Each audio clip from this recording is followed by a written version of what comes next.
یہ بند کمروں کی پالیسیاں جو آپ بنا رہے ہیں یہ آپ کے لیے بھی نقصان دہ ہیں, یہ پاکستان کے لیے بھی نقصان دہ ہیں. 78 سال میں پہلی دفعہ جو ہے ہمارے ادارے کے خلاف نعرے بازی ہوئی, اور یہ ان کی یہ ایک بیوقوفانہ حرکت کی وجہ سے جو انہوں نے جرگے کے بعد کی. یہ صرف پہلا موقع نہیں ہے کہ جہاں پر ہم اچھے کام کی طرف جاتے ہیں اور وہ غلط مشوروں کی وجہ سے وہ الٹا ہو جاتا ہے. اس سے پہلے جو ابھی خیبر پختونخوا میں دہشت گردی لائی گئی ہے اس پر بھی ہمارے اعتراضات تھے, اور ہم پشاور سے لے کر تورغر کوہستان تک اور ادھر ڈی آئی خان وزیرستان تک اور ادھر چترال اور باجاوڑ تک ہم چیختے رہے, چلاتے رہے, پورے پختونخوا کی عوام, پورے پختونخوا کی لیڈرشپ, کہ آپ ایک دفعہ پھر ان کو لا رہے ہیں تو یہ آپ خیبر پختونخوا کا نقصان بھی کر رہے ہیں اور پاکستان کا نقصان بھی کر رہے ہیں. یہ بند کمروں کی پالیسیاں جو آپ بنا رہے ہیں یہ آپ کے لیے بھی نقصان دہ ہیں, یہ پاکستان کے لیے بھی نقصان دہ ہیں. لیکن پہلے ہمیں یہ کہا گیا کہ یہ جھوٹ بول رہے ہیں, ایسی کوئی بات ہے ہی نہیں. ابھی جو ہے یہ آپریشنز کی تیاریاں کر رہے ہیں, تو یا یہ اس وقت جھوٹے تھے یا آج جھوٹے ہیں. ہمیشہ جب ہم تنقید کرتے ہیں تو ان کے لیے ہم سولوشن بھی دیتے ہیں. ہم نے امن جرگے خیبر پختونخوا کے امن جرگے میں ان کو یہ مشورہ دیا کہ آپ خیبر پختونخوا کے سٹیک ہولڈرز, چاہے صوبائی حکومت ہے چاہے وہاں کے پارلیمنٹیرینز ہیں, جو ہمارے قومی مشران ہیں, ہمارے قبائلی علاقوں کے مشران ہیں, ہمارے عمائدین ہیں, ان سب کو بلائیں, ان سب کو بٹھائیں, ان سب سے مشورہ کریں, اور جب آپ کلیکٹیو وزڈم سے کوئی قدم اٹھائیں گے تو یہ نتیجہ خیز ہوں گے. اس سے پہلے جتنے بھی 78 سال میں آپ نے جو فیصلہ کیا ہے اس سے ہمیں نقصان ہی ہوا ہے. ابھی ریسنٹلی ریجیم چینج آپریشن ہوا, یہ بتایا گیا کہ پہلے دن ہے جو ہے وہ پتہ نہیں کون سا انقلاب آ گیا, سٹاک ایکسچینج بھی اوپر گیا, اکانومی بھی بہتر ہوئی, جی ڈی پی بھی گروتھ کر گیا. ابھی آج 3 سال کے بعد ہمارا جی ڈی پی جو ہے وہ 2.6 اور 3% کے درمیان جو ہے اوپر نیچے ہو رہا ہے. ہمارا 3 سال کا جو انفلیشن ہے وہ 50% سے 55% کے درمیان چل رہا ہے. دن بدن مہنگائی ہوتی جا رہی ہے, لوگوں کی پرچیزنگ پاور بالکل ختم ہو چکی ہے. ان امپلائمنٹ اتنی ہے کہ اگر آج یہ اعلان کرے کہ جو پاکستان چھوڑ کر جانا چاہ رہا ہے وہ آئے تو 2 کروڑ سے زیادہ لوگ جو ہیں یہاں پر ایمبیسی کے باہر کھڑے ہوں گے. یہ آپ کی غلط پالیسی ہے. لندن میں بیٹھ کر اگر آپ بند کمروں میں ریجیم چینج آپریشن کا فیصلہ کریں گے تو آپ کی معیشت کا یہ حال ہوگا, آپ کے صوبوں کا یہ حال ہوگا, اور پھر اوپر سے ایسے لوگ بٹھا دیں جو ایک صوبے کے ساتھ مسلسل امتیازی سلوک کر رہے ہیں.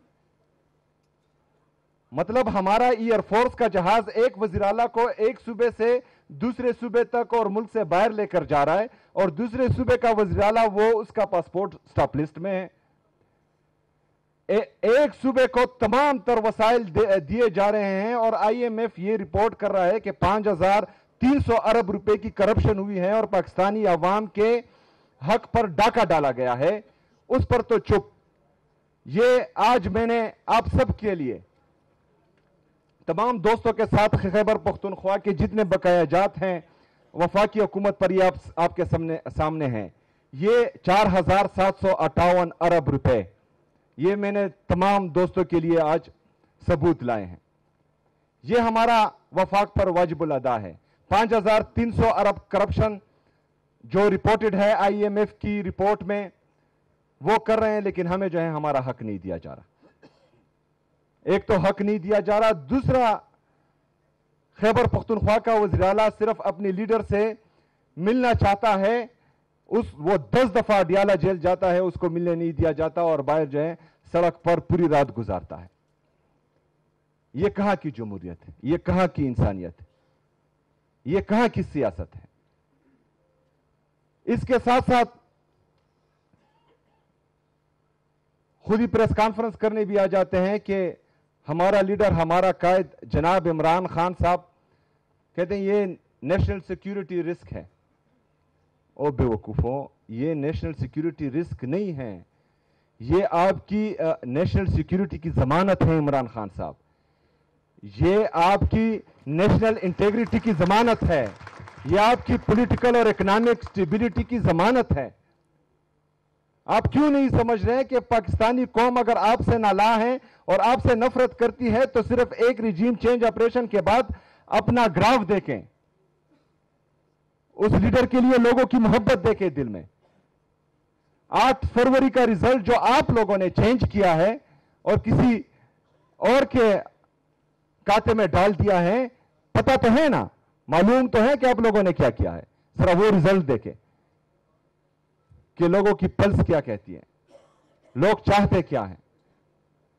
اس طرح کے فیصلوں سے پاکستان اگر پہلے آپ لوگ کرتے تھے تو وہ سوشل میڈیا کا دور نہیں تھا، آج سوشل میڈیا کا دور ہے۔ ہمارے کاشف عباسی صاحب نے باتیں کی صحافیوں پر پابندیوں کے اور ہمارے میڈیا چینلز پر پابندیوں کی۔ آج کل تو سوشل میڈیا کا دور ہے، کیا کیا چھپاؤ گے؟ اور پاکستان کی سب سے بڑی اسٹیبلشمنٹ آج کل پاکستان کا سوشل میڈیا ہے، جو پوری دنیا کو حقیقت دکھا رہا ہے، آپ لوگوں کا اصل چہرہ دکھا رہا ہے، جو جن کا کام ہے وہ ان کو بتا رہا ہے کہ آئین آپ کو یہ اجازت نہیں دیتا کہ آپ سیاست میں مداخلت کریں، آئین آپ کو یہ اجازت نہیں دیتا کہ آپ عوام کے مینڈیٹ پر ڈاکہ ڈالیں، آئین آپ کو یہ اجازت نہیں دیتا کہ آپ ایک چٹ کے ذریعے ججز پر فیصلہ کروائیں۔ اچھا، عدالتیں، ہمارے ججز اتنے بے بس کہ وہ خود ہی لیٹر کر رہے ہیں کہ ہمارے فیصلوں میں مداخلت ہو رہی ہے، لیکن شرم اور حیا کسی میں ہے ہی نہیں۔ جو لوگ مینڈیٹ چوری کے ذریعے حکومت کا حصہ ہے وہ ساری رات ٹی وی پر بیٹھ کر بے شرموں کی طرح باتیں کرتے ہیں۔ مطلب مجھے تو سمجھ نہیں آتی کہ یہ شرم، حیا، عزت، غیرت انہوں نے الماری میں بند کر رکھی ہے کہ پتہ نہیں کہاں پر رکھی ہے، اور تالے بھی لگائے ہوئے ہیں کہ جس طرح کا وہ جھوٹ بولتے ہیں لوگ جو ہیں دیکھ نہیں سکتے اب ان کے چہرے۔ لیکن اس طرح یہ ملک چلے گا نہیں۔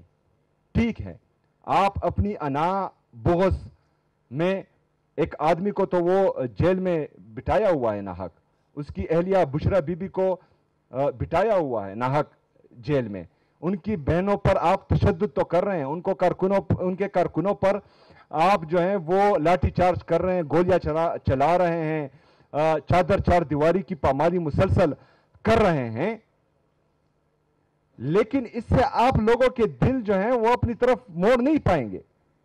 یہ آپ پاکستان کو مزید خراب کریں گے، اس سے جو ہیں ادارے مزید کمزور ہوں گے، اس سے لوگوں کے دلوں میں اداروں کے لیے نفرت مزید بڑھے گی۔